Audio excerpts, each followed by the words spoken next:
নমস্কাৰ, মই ৰঞ্জন চৌধুৰী।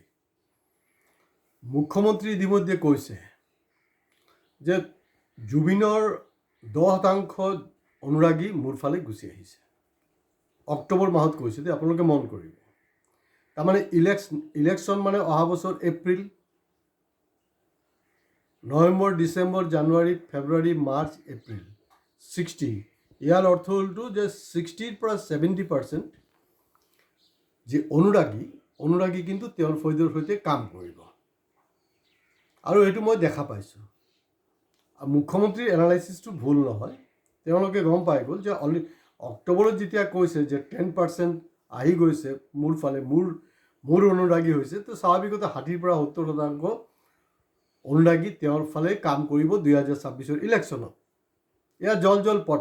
মই সৰু ভিডিঅ' এতিয়াই আপোনাক প্ৰমাণ কৰি দিছোঁ তথ্য সহকাৰে। কাৰণ মুখ্যমন্ত্ৰী এনেই কোৱা নাই। তেওঁলোকৰ RSSৰ টীম আছে, ডিষ্ট্ৰিক্ট এডমিনিষ্ট্ৰেশ্যন আছে, IB আছে, বিজেপিৰ IT চেল আছে। তেওঁলোকো কিন্তু আমাৰ মাজত সোমাই গৈছে অলৰেডি। সোমাই গোটেই বস্তুবিলাক তেওঁলোকে মনিটাৰ কৰি আছে, আৰু সেই মনিটাৰিঙৰ ভিত্তিতে কিন্তু হিমন্ত বিশ্ব শৰ্মা ডাঙৰীয়া এনেকৈ ক'বলৈ সাহস পালে। সেইটো লৈ এই মুহূৰ্তলৈকে কওকচোন বাৰু যে একজন অনুৰাগী গোটেই অসমত একজন অনুৰাগী প্ৰতিবাদ কৰিছে। আপুনি ভুল কৈ আছে। 10% নহয়, 1% নহয়, 0.1% মানুহ আমাৰ কিন্তু আপোনাৰ ফৈদত নাই, আপোনাৰ ফালে নাযায় ক'বলৈ কৈছেনে? চাওকচোন ছ'চিয়েল মিডিয়া, চাওকচোন নিউজ পেপাৰ, ক'তো নাই সেইটো। তো ইয়াৰ খেলটো কি হৈ আছে? জুবিনৰ জাষ্টিছৰ কথাটো কিন্তু মোটামুটি মই কা আন্দোলনৰ লগত ক'ৰবাত এটা মানে মিল পাই আছোঁ। কি কৰিছিলে আমাৰ মানুহবিলাক? দিল্লীত গৈ উলংগ হৈ গৈছিলে, লেংটা বাবা হৈ গৈছিলে দিল্লীত গৈ। অসমত উভতি আহি কি কৰিলে? তাহাঁতি গেৰুৱা বস্ত্ৰ পৰিধান কৰিলে। তাহাঁতক কিন্তু আপোনালোকে জুতিয়াব নোৱাৰিলে, তাহাঁতক সামাজিক বহিষ্কাৰ কৰিব নোৱাৰিলে।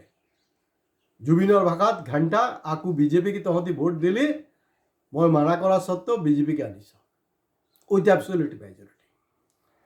এতিয়া 10 দিনৰ দহাটো হ'ল,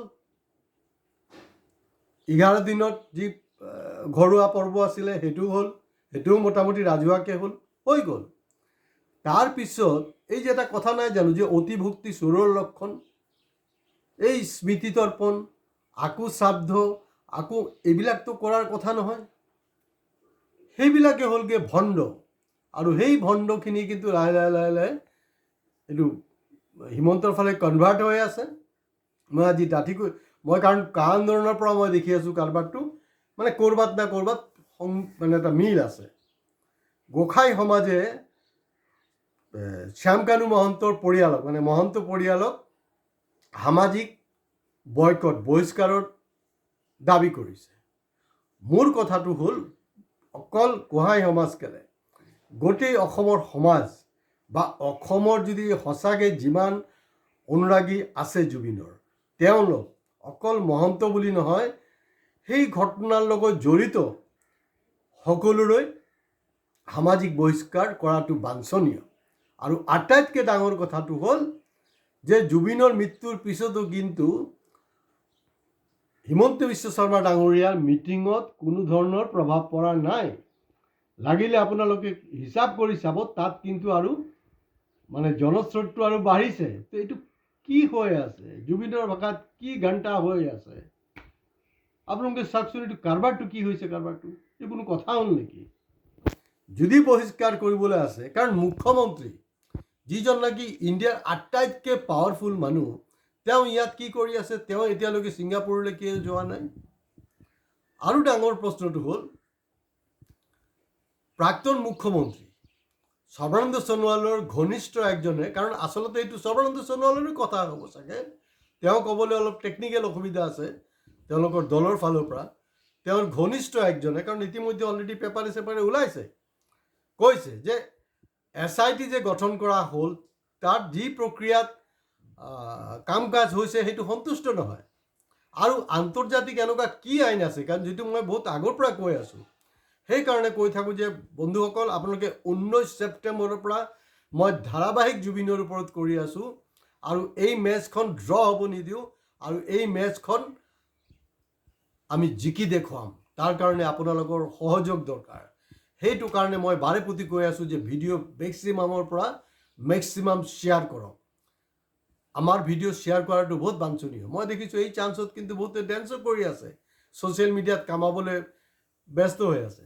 কোনোবা দেখোন মোক কমেণ্ট কৰিছে, মই যেতিয়া গৰিমাক লৈ কিবা প্ৰশ্ন কৰিছোঁ, মই প্ৰশ্ন কৰোঁ কিন্তু দেই, মই মোদী, ৰাহুল, আমাৰ হিমন্ত হওক, যোনে হওক, গৌৰৱ হওক, চবক মই প্ৰশ্ন কৰোঁ।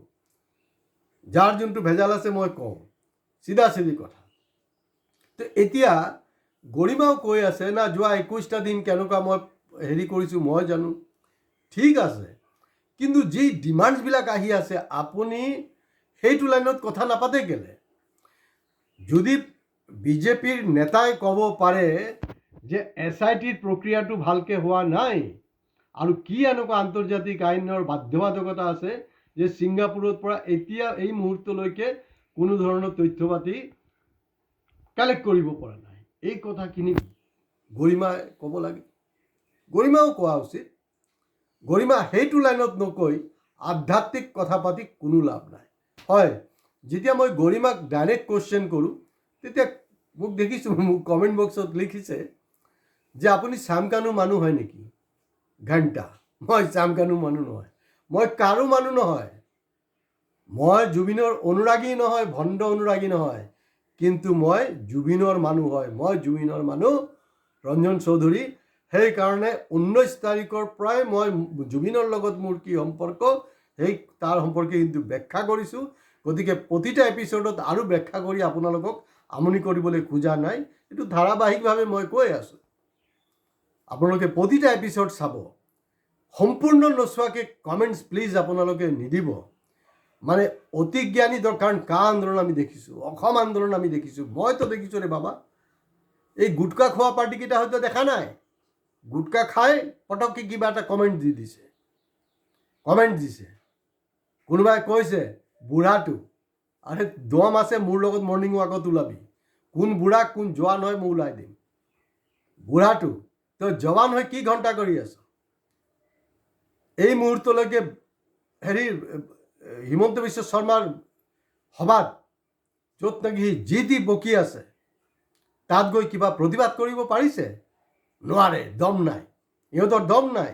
সেইকেইটাই হ'লগৈ ভণ্ড অনুৰাগী। আৰু ইতিমধ্যে মুখ্যমন্ত্ৰী ডাঙৰীয়া অলৰেডি জুখি লৈছে যে 10%, আৰু মই আজি আপোনালোকক কৈছোঁ সেই 10% কিন্তু 2026 ইলেকশ্যনলৈকে 60ৰ পৰা 70% হ'ব। অৰ্থাৎ মূলতঃ নতুন প্ৰজন্ম, তাহাঁতেই মেইনলি আছে, মিডিল এজ মানুহ কম আছে তাত, সেই অংশটো কম। তো গতিকে তেওঁ কিন্তু আৰামত ওলাই যাব। আমাৰ টাৰ্গেট হ'ব লাগে স্মৃতি, শ্ৰাদ্ধ, সকাম, সেইবিলাক নহয়। যোনটোৰ ঘোৰ বিৰোধী আছিলে জুবিন, আৰু য'তে যোনে এই ধৰণৰ অনুষ্ঠান কৰি আছে, এইটো মই স্পষ্টকৈ ক'ব বিচাৰিছোঁ, মই সকিয়নি দিব বিচৰা নাই, মই স্পষ্টকৈ ক'ব বিচাৰিছোঁ, এইকেইটাই হ'লগৈ ভণ্ড। আমি এইটো দেখা পালোঁ ছ'চিয়েল মিডিয়াৰ মতে যে জুবিন গাৰ্গক য'ত স্মৃতিত হেৰি কৰা হ'ব, তাত দেখা গৈছে যে একজন বিহাৰী বিতৰ্কিত বেপাৰীৰ বাৰ্থডে পালন কৰি আছে, আৰু তাত আমাৰ বাইদেউবিলাকো কেক খাই আছে, আৰু কোনোবাই কৈ আছে ঐ চব কেক খাই যাবি। সেইবিলাক কালচাৰত কি জুবিন বিলিভ কৰিছিলে নেকি? কেতিয়াও কৰা নাই, নকৰে। গতিকে জুবিনক লৈ ফাল্টু আপোনালোকে হেতালি নেখেলিব। আৰু যদি জাষ্টিছ বিচাৰে তেতিয়াহ'লে মুখ্যমন্ত্ৰীৰ প্ৰতিখন জনসভা আপোনালোকে বয়কট কৰক। আৰু শেষত মই এটাই ক'ম যে ডিব্ৰুগড়ত সাংবাদিক, অসম আদিত্যৰ সাংবাদিকক মই চেলুট জনাইছোঁ। এই প্ৰথমবাৰৰ পৰা দেখিছোঁ 19 ছেপ্টেম্বৰৰ পৰা আজিলৈকে একমাত্ৰ একজন সাংবাদিক অসম আদিত্যত, যোনটো ইমান এটা পেপাৰ নচলে, কিন্তু সাংবাদিকজনৰ দম আছে। সাংবাদিকজনে যি ধৰণে কুৱেশ্যন কৰিছে, মুখ্যমন্ত্ৰীৰ কিন্তু অৱস্থা একেবাৰে বেয়া কৰিছে। এইটো আমি বিচাৰি আছিলোঁ যে লিডিং যিবিলাক নিউজ পেপাৰৰ ৰিপৰ্টাৰ আছে তেওঁলোক কৰিব লাগে, কিন্তু নহয়, তেওঁলোক কৰা নাই। নিউজ পেপাৰ এজেঞ্চি ক'ৰবাত না ক'ৰবাত ছেটিং, টিভি চেনেলো ছেটিং। আপোনালোকক লাগিব যে বহুত কিবা কিবি হৈ আছে, আচলতে ঘণ্টা একো হোৱা নাই। কা আন্দোলনৰ সময়তো বহুত কিবা কিবি হৈ আছিলে, কিন্তু and of the day zero'. And of the day zero'. আজি ইয়াতে শেষ কৰিছোঁ। আপোনালোকে কিন্তু ভিডিঅ' শ্বেয়াৰ কৰাটো নাপাহৰিব আৰু চেষ্টা কৰক যাতে বেছিকৈ বেছি ছাবস্ক্ৰাইব কৰিবলৈ। কাৰণ মই সদায় কৈ আছোঁ, মই যিখিনি কথা কওঁ নহয়, আগদিনাখন ৰাতি মই জুবিনৰ সপোন দেখোঁ। যিবিলাক আমাৰ মাজত ইণ্টাৰেকশ্যন হয়, মত বিনিময় হয়, এইখিনি কিন্তু মই আপোনালোকৰ আগত উত্থাপন কৰি আছোঁ। গতিকে কালি কিন্তু এই কথা বতৰাবিলাকে মোৰ সপোনত আহিছিলে, আজি ব্যক্ত কৰিছোঁ। ভাল লাগিলে নিশ্চয় আপোনালোকে শ্বেয়াৰ কৰিব। নমস্কাৰ।